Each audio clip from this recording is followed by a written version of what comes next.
Hello everyone, and welcome back to the Jambar in 10. I'm Josh Robinson. And I'm Will Anderson. And let's get into it. $100,000 has been donated to the Kilcawley Centered on the Future campaign by Shelley Liberto. Liberto, YSU alumna and the owner of the Chick-fil-A in Tiffany Square Plaza in Boardman, has been an active member of the YSU community. She is a member of and was previously the president of the YSU Alumni Board. The YSU Board of Trustees has also showed their support for the campaign with pledges totaling $1.2 million. YSU President Bill Johnson said both pledges show the donors' belief in the value of an updated student center and enhancing student experiences. Renovations are set to begin May 5th. The Rich Center for Autism has received contributions from 2 local donors. Jambar reporter Alex Sorrells has more information. The month of April kicks off the start of Autism Awareness Month. The Rich Center for Autism has received donations from Old Town United Methodist Church and Your Sports Network, a sports streaming company based in Columbiana County. Your Sports Network hosts annual All-Star games for student athletes in the area. These matchups helped fund their $6,000 gift. Old Town United Methodist Church raised $1,640 during their Puzzle-Palooza event. God was our guiding light, as well as the several volunteers. This is an amazing congregation. It was actually Pastor Jim's idea, the Puzzle-Palooza, and we jumped on board. It sounded so exciting. The Rich Center for Autism is an externally funded part of campus. This makes donations like these even more important for students. The center has 3 main focus points, including treatment, education, and research. We're here to figure out, okay, we exist because this person has autism. We are here to provide autism services for them and figure out a pathway to managing that to the best of our ability to help them in their life path.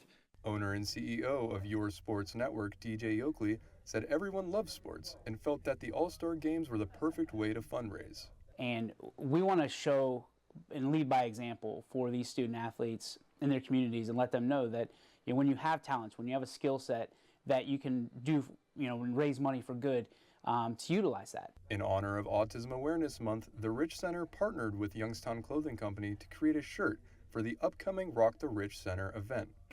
This is Alex Sorrells reporting for the Jambar. On March 1st, YSU announced their selection of a new food services vendor, AVI Fresh. AVI Fresh is part of AVI Food Systems, a Warren-based food service company that also works with Mount Union and Oberlin. In a statement, YSU President Bill Johnson said, "We are deeply excited to partner with AVI Fresh, a company deeply rooted in the Mahoning Valley that shares our commitment to excellence and innovation." AVI Fresh will be replacing Chartwell's dining services, whose contract expires May 5th. They plan to install a temporary food court for the students during the Kilcawley renovations for the fall 2025 semester. Now to Kaylin for sports. Thanks, guys. At a mid-major level of NCAA Division I competition, the Big Sky Conference established itself as a premier conference within the college sports landscape. Founded in 1963, the conference is home to 10 full-time institutions that compete in 15 collegiate sports. For football, UC Davis and Cal Poly are affiliate members. In September of 2024, the Big Sky was one of the 3 conferences that received the inaugural CARE Module Conference grant awarded by the Knight Commission of Intercollegiate Athletes. The conference also has its Big Sky U invitation, which benefits institutions, student athletes, and administrators to grow in leadership roles. Dan Satter, the deputy of the Big Sky, said Big Sky U was created with the idea of how the conference can best serve its members amid the COVID-19 pandemic. We built a curriculum for each of those, customized it obviously toward what that group's aspirations were, and relied largely, but not exclusively, on our membership of people who are already in those roles. The conference also reached a 5-year extension with ESPN through 2029 to 30. The agreement will double its television coverage for football broadcast with a minimum of 4 regular season contests flexed to ESPN or ESPN2. Over the month of March, the YSU's women's golf team has competed in 2 invitationals and racked up their 4th victory of the season. To start the month off, the Penguins traveled to Gainesville, Florida for the Howard University Invitationals on March 3rd and 4th. Teams from all over the East Coast came to compete in the invite, including schools from North Carolina, New Jersey, Maryland, and Massachusetts. Overall, the Penguins finished in third place behind the second place Howard Bisons and the first place Queens Charlotte Lions. YSU had a final score of 54 over par. Queens and Howard finished 28 over par and 34 over par, respectively. Then on March 24th and 25th came Northern Kentucky's The Julie, which hosted 12 teams in Bataville, Ohio. Youngstown State finished with a 2-round score of 53 over par, 8 strokes ahead of second place Lindenwood at 61 over par, giving the Penguins victory number 4 of the year.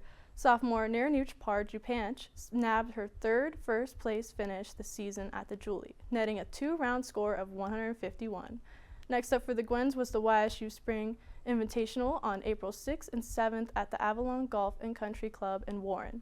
You can find the results of the invite at ysusports.com.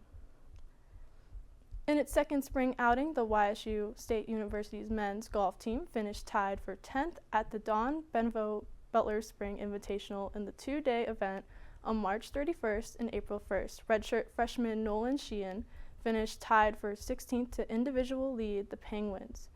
Sheehan's day's one score matched his career low round. He finished with a career best 3-round score of 212. Invitational's host Butler University claimed the tournament title. Up next, the teams traveled to Jewel, hosted by Northern Kentucky on April 7th and 18th. Now, Tazia Howell will give us the latest update on women's lacrosse. Tazia, take it away.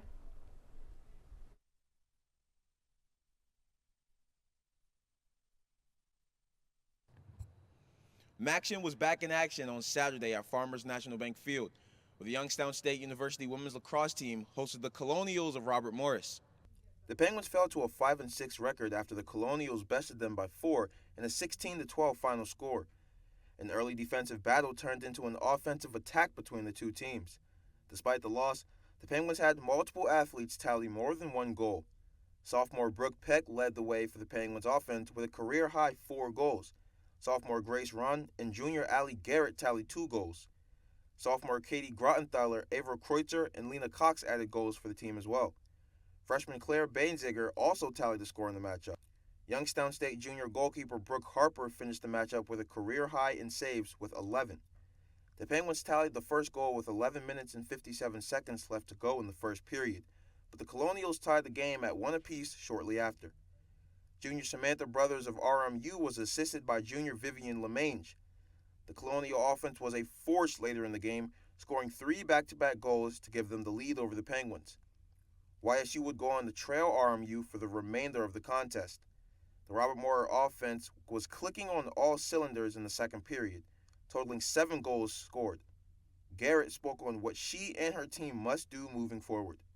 If we keep working and putting in the effort that we have been, we will get there. And instead of losing to teams by 1 or 2 points, we will be winning by 10 by the end of the season. Like, we're getting there, and we will be there very soon. The Penguins will be back in action today for a road matchup in Washington, D.C. against George Washington University. The matchup against the Revolutionaries begins at 1 p.m. To view live stats and stay updated, visit ysusports.com. Reporting for the Jambar in 10, I'm Tazia Howard. Thanks, Tazia. The Youngstown State track and field team delivered a record-breaking performance at the Rolly Relays.